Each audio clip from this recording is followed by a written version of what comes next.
Pertama sekali, saya rasa hampir pastilah, hampir pasti Datuk Seri Najib akan make a comeback.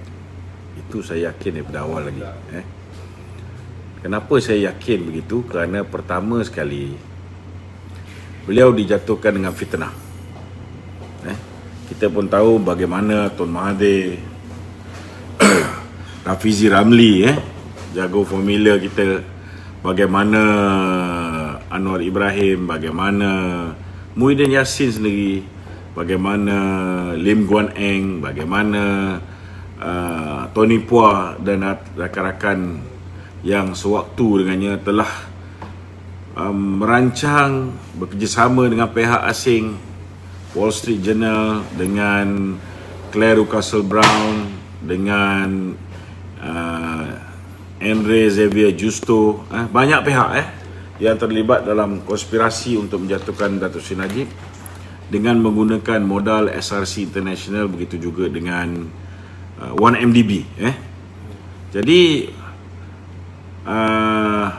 apa yang mereka lontarkan ini, memang saya mengakui bahawa ianya berjaya mengelirukan rakyat, kerana dulu bila kita nak memahami tentang soal 1MDB ni pun, saya rasa saya, saudara Tun Faisal ketika tu, kita jumpa Arul Kandar ni pun dekat 8-9 kali lah. Dan ini termasuklah lepas tu kita mengadakan jelajah bersama dengan beliau untuk memperjelaskan tentang dasar ekonomi negara dan dalam masa yang sama menjelaskan tentang isu 1MDB ni.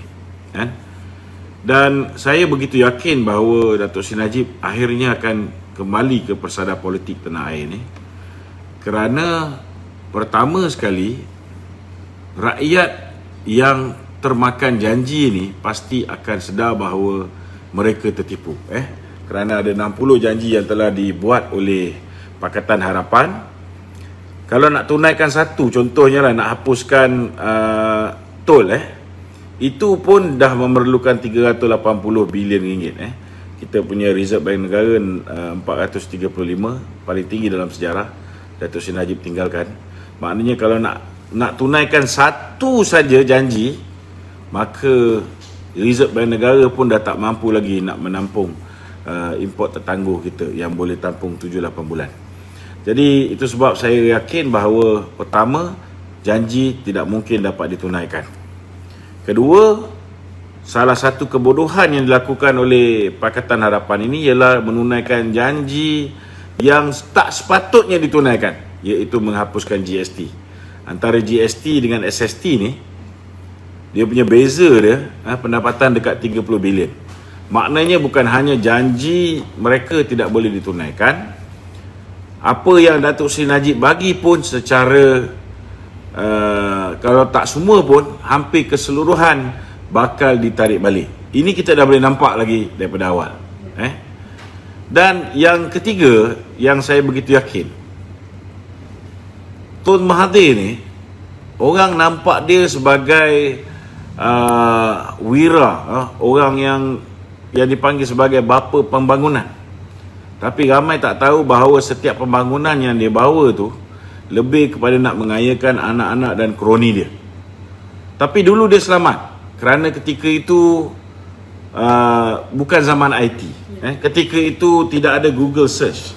Ketika itu semua maklumat tidak di hujung jari macam zaman sekarang. Tetapi bila dia berada di zaman di mana Najib terkorban melalui social media, maka dia sudah pasti tidak boleh bertahan selama mana Najib mampu bertahan. Kalau kita tengok BN, it takes the opposition 61 years to topple BN. Tetapi it only took BN 22 years to topple PH. 22 months, 22 bulan. Sebenarnya saya tak menyangka yang dalam sekelip mata, saya rasa lebih kurang 6 bulan. 6 bulan. Nasib saya tak baik, saya bertanding 86 hari selepas BN kalah. Kalau saya bertanding 6 bulan selepas BN kalah, Orang dah tahu 100 hari pertama semua janji tak ditunaikan kecuali nak hapuskan GST tu. Itu pun dibuat selepas 100 hari. Saya yakin peluang menang tu hampir 100%. Disebabkan kawasan saya bertanding tu 70% pengundi Melayu pada ketika tu. Memang solid lah kita boleh dapat kan. Cuma malangnya ketika itu orang belum sedar lagi mereka telah ditipu. Jadi dalam erti kata lain, hari ni alhamdulillah lah, ni sebenarnya kerja Allah Ta'ala. Dia nak bagi peluang untuk kita menilai siapa Datuk Seri Najib. Yang dulu zaman dia 9 tahun rakyat boleh hidup senang kan. Kita tak berhadapan dengan kegawatan yang begitu gawat hari ini. Hanya kerana fitnah-fitnah yang dilontarkan oleh puak-puak Pakatan Harapan ni, kita termakan dan ada lebih kurang 25% khususnya pengundi-pengundi Melayu yang telah terpedaya dan akhirnya mengundi Pakatan Harapan dengan slogan apa kata kita cuba 5 tahun saja. Dan 5 tahun ini belum pun 2 tahun mereka sudah tidak boleh tahan dan akhirnya tergolek Pakatan Harapan. Jadi kalau tanya dengan saya hampir pasti Najib akan kembali menjadi Perdana Menteri. Cuma sekarang ni ada beberapa halangan. Halangan pertama sudah pastilah kes mahkamah dia. Kes mahkamah dia pertama dia kena berhadapan dengan pihak musuh. Okey. Kalau dia mendapat pembicaraan yang adil, saya yakin dah lama lepas lah. Contohnya macam kes yang melibatkan SRC International. Okey. Kes ini sudah pun diteliti oleh Peguam Negara yang lama, Tan Sri Apandi Ali. Dan Peguam Negara yang lama disebabkan duit ini dimasukkan oleh Nik Faisal ke dalam akaun Datuk Seri Najib. Ni bukan akaun peribadi, ini akaun amanah atas nama Datuk Seri Najib selaku Presiden UMNO. Jadi duit sumbangan CSR SRC International dimasukkan ke dalam akaun ni, dan ini yang menjadi isu. Kalau ikut undang-undang, sekiranya seseorang memasukkan duit dalam akaun kita dan kita tak sedar benda ni, kita tak tahu, ini tak salah. Contohnya macam katalah Zahid masukkan duit dalam akaun kamu kerana kamu meluluskan sesuatu, tapi dia dapat nombor akaun daripada saya yang bagi, kamu tak tahu dia bagi duit kan. Boleh tak SPRM dakwa kamu di bawah Akta Pencegahan Rasuah? Tak boleh. Kalau ikut Undang-Undang Malaysia, tak boleh. Tapi disebabkan bila mereka berjaya memerintah Malaysia, mereka tukar Peguam Negara, mereka letak Peguam Ketua Komunis Melayu Tommy Thomas ni sebagai Peguam Negara. Apa yang tak boleh dibolehkan, apa yang boleh dah jadi tak boleh. Ini sebenarnya apa yang berlaku. Itu sebabnya bagi saya inilah halangan. Inilah halangan utama Datuk Seri Najib, iaitu untuk membersihkan dirinya dalam keadaan beliau tidak mendapat pengadilan yang seadil-adilnya. Apa nasnya, apa dalilnya? Pertama sekali dari segi hakim itu sendiri. Mula-mula Hakim Sofi Razak diletakkan untuk bertanggungjawab mengendalikan kes Datuk Seri Najib SRC International. Tiba-tiba tak sampai seminggu lebih bila Peguam Ketua Hakim Negara ditukar, digantikan dengan mereka yang pro kepada Pakatan Harapan, iaitu Tan Sri Richard Malanjun. Kita pun tahu dalam pilihan raya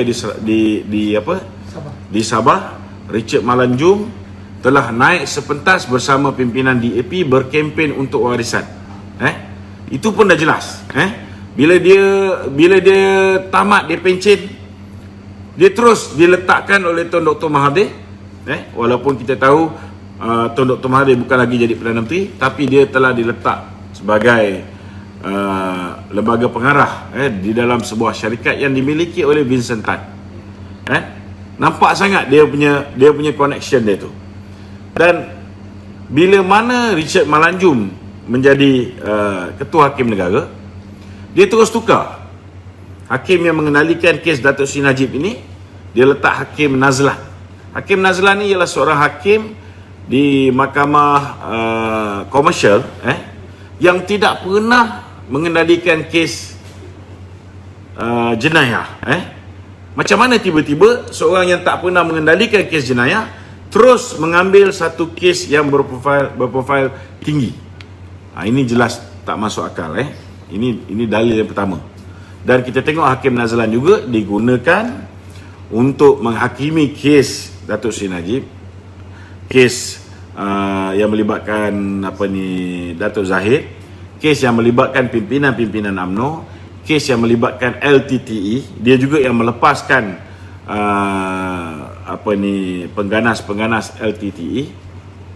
Dan akhirnya kita melihat dia telah mengambil keputusan untuk menjatuhkan hukuman bersalah ke atas Datuk Seri Najib, sedangkan banyak pendedahan dibuat di dalam mahkamah. Rata-ratanya saksi menceritakan beliau diarahkan oleh Jolo. Jolo arahkan itu, Jolo arahkan ini. Jolo ni tak dipanggil pun sebagai saksi, keterangan dia pun tak diambil, keterangan Nik Faisal pun tak diambil. Sepatutnya Datuk Seri Najib tak boleh didakwa dalam kes ini, kerana saksi-saksi utama ni keterangan dia langsung tak diambil. Itu sebabnya kita pun tunggu bila Ketua Polis Negara nak bawa balik beruang yang sudah berubah menjadi seladang ni. Sampai sekarang tidak dibawa balik. Kenapa Jolo tak dibawa balik? Kenapa Nik Faisal tak dibawa balik? Kerana kalau Jolo dibawa balik, Nik Faisal dibawa balik, maka merekalah yang sepatutnya bertanggungjawab dan akan disabitkan bersalah dalam kes ini. Dan kita tengok ketika proceeding berlaku, antara yang terdedah bila mana perbualan di antara Jolo dengan Joanna, pegawai Maybank, pegawai Mbank, di mana Jolo mengarahkan Joanna jangan sampai Datuk Seri Najib mengetahui transaksi keuangan akaun amanah yang bernama Datuk Seri Najib ni, atas nama Datuk Seri Najib. Jadi macam mana tuan punya akaun pun tak tahu, kerana pihak bank bersekongkol dengan Jolo untuk melakukan penipuan ke atas Datuk Seri Najib. Jadi saya yakin kalau misalnya Datuk Seri Najib diberikan fair trial, sudah pastilah beliau ni mempunyai peluang yang cerah untuk dibebaskan. Dan bila perkara ini dibawa ke mahkamah di peringkat mahkamah rayuan, walaupun saya tahu Tan Sri Muhyiddin sudah pun menghantar 2 individu untuk berhubung dengan mereka yang berada di mahkamah rayuan. Kita tahu benda ni, memang dia tak nak lepas Datuk Seri Najib ni, kerana ini adalah satu-satunya pencabar dia yang berwibawa. Orang lain ni dia tak berapa bimbang, tapi Datuk Seri Najib ni satu-satunya pencabar dia yang berwibawa. Jadi macam mana pun dia kena bagi mati Datuk Najib ni.